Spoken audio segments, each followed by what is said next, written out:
Collector Sudhir Kumar कोचन ने कहा, पटाखा व्यवसायियों की मांग यह है कि गोदाम खुलवाकर होलसेल व्यापारियों को पटाखा निकालने की परमिशन दे दी जाए। इस पर कलेक्टर ने स्पष्ट रूप से कहा कि इस संबंध में कमिश्नर ने भी पटाखा व्यवसायियों का आवेदन निरस्त कर दिया है।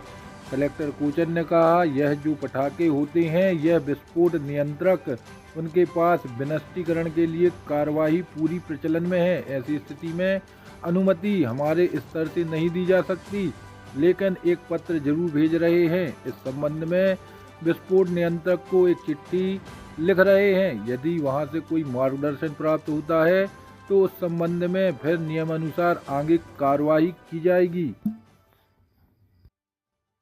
पटाखा व्यापारियों के साथ मेरी लगातार संवाद और चर्चा चलती रही है और हम लगातार रास्ता निकालने की कोशिश कर रहे हैं कि कैसे इसका रास्ता निकल सकता है। और आज उस सिलसिले में वो लोग सब हमारे पास आए थे, तो हम लोगों ने तत्काल जो है इस संबंध में मैंने विस्फोट नियंत्रक जो प्रतिनिधि हैं जो भोपाल में हैं, संयुक्त नियंत्रक, उनको हमने पत्र भी लिखा है और उनसे हमने स्पेसिफिक मार्गदर्शन मांगा है कि यदि मान लीजिए इस तरह की स्थिति उत्पन्न होती है कि हमें गोदाम से पटाखों को निकाल करके यदि मान लीजिए अनुरोध जिस प्रकार का आ रहा है, क्या हम नियमों के अंतर्गत ये कार्रवाई कर सकते हैं। मुझे पूरी उम्मीद है, उन्होंने मुझे आश्वस्त किया है कि कल तक उसमें वो मार्गदर्शन प्रदान कर देंगे।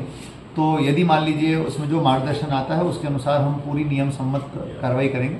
तो मैं अनुरोध ये करना चाहता हूँ कि शहर को या ज़िले को बंद करना ये उपाय नहीं है।